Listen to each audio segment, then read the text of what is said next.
উপর থেকে মুচমুচে আর ভেতরে হবে সফট বাঁধাকপির রোল। আপনারা যদি কখনো এভাবে ট্রাই করে না থাকেন, অবশ্যই একবার হলেও বাঁধাকপির রোল তৈরি করে দেখবেন। ভেতরে কোনো প্রকার গন্ধ থাকবে না আর খেতে হবে অসম্ভব মজাদার। ইফতারিতে এভাবে ট্রাই করে দেখতে পারেন। চুলায় একটি বসিয়ে নিয়েছি প্যান, এর মধ্যে দিয়ে নিচ্ছি 2 টেবিল চামচ পরিমাণ রান্নার তেল। এরপর দিয়ে নেব কুচানো বাঁধাকপি 2 কাপ পরিমাণ। বাঁধাকপিগুলোকে পরিষ্কার করে ধুয়ে পানি ঝরিয়ে নিয়েছি। এরপর আমি তেলের মধ্যে ছেড়ে দেব। এগুলোকে 5 থেকে 6 মিনিটের মতো এই তেলের মধ্যে ভেজে নিতে হবে। তাহলে বাঁধাকপির যে একটা গন্ধ থাকে সেই গন্ধটা একদমই থাকবে না। তো আমি নাড়াচাড়া করে নিচ্ছি। এরপর এর মধ্যে সামান্য একটু লবণ দিয়ে দিচ্ছি যাতে বাঁধাকপিগুলো একদম নরম হয়ে যায়। এখন নাড়াচাড়া করে নিয়ে ঢাকনা দিয়ে দেব 5 মিনিটের জন্য। মিডিয়াম আঁচে 5 মিনিট বাঁধাকপিগুলোকে ভাপিয়ে নিয়েছি। তো দেখুন পানিগুলো একদম শুকিয়ে গেছে। আরও কিছুক্ষণ নাড়াচাড়া করে আমি প্যান থেকে বাঁধাকপিগুলোকে উঠিয়ে নেব। আর এরকম করে করলে বাঁধাকপির যে একটা গন্ধ থাকে সেই গন্ধটা একদমই থাকবে না। এগুলোকে একটা বাটির মধ্যে উঠিয়ে নিয়েছি। এরপর এগুলোকে ঠান্ডা করে নিতে হবে। এখন আমি প্রথমে দিয়ে নিচ্ছি এই বাঁধাকপির মধ্যে কিছুটা পরিমাণ সেদ্ধ করা আলু। আমি এখানে দুটো মিডিয়াম সাইজের আলু একদম হাত দিয়ে ম্যাশ করে এর মধ্যে দিয়ে নিচ্ছি।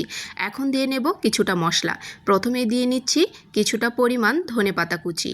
এরপর দিয়ে নেব ঝালের জন্য কাঁচামরিচ। এখানে 5-6টি কাঁচামরিচ একদম কুচি করে কেটে নিয়েছি। এখন কিছু মশলা দিয়ে নিচ্ছি। এখানে রয়েছে হলুদ গুঁড়ো, লাল মরিচের গুঁড়ো, জিরা গুঁড়ো, ধনে গুঁড়ো, আর সাথে নিয়েছি চাট মশলা আর স্বাদমতো লবণ। যেহেতু আগে কিছুটা লবণ রয়েছে তাই অবশ্যই লবণটা একটু সাবধানে ব্যবহার করবেন, কারণ লবণ বেশি হয়ে গেলে রোল খেতে ভালো লাগবে না।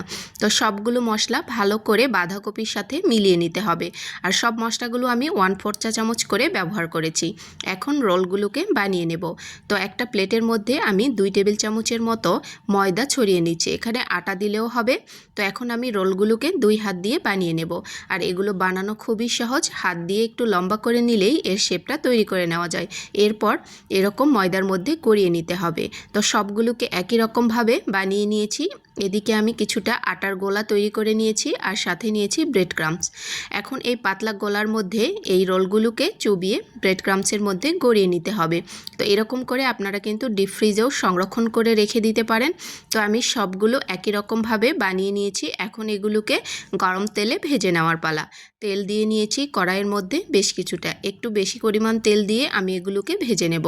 আর এগুলো ভেজে নিতে খুব একটা বেশি সময় লাগে না। এরপরে আমি রোলগুলোকে তেলের মধ্যে ছেড়ে দেব। তো প্রথমে আমি অর্ধেকটা দিয়ে নিচ্ছি, পরে বাকিটাও ভেজে নেব। তো আমি প্রথমে 5টার মতো দিয়ে নিয়েছি। এখন এগুলোকে উল্টিয়ে পাল্টিয়ে উপরটাকে মুচমুচে করে ভেজে নেব।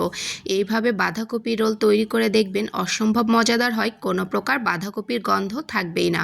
সবগুলোকে তেল ঝরিয়ে উঠিয়ে নিয়েছি, বাকিগুলোও আমি ভেজে নিয়েছি। তো দেখুন দেখতেও কিন্তু অসম্ভব লোভনীয় হয়েছে, খেতেও বেশ মজাদার। যদি কখনো এভাবে তৈরি করে না থাকেন, অবশ্যই একবার হলেও বাসায় বানিয়ে দেখবেন। এই পর্যন্তই, সবাই ভালো থাকবেন। আল্লাহ হাফেজ। আসসালামু আলাইকুম। যদি ভালো লাগে ভিডিওটি শেয়ার করতে ভুলবেন না।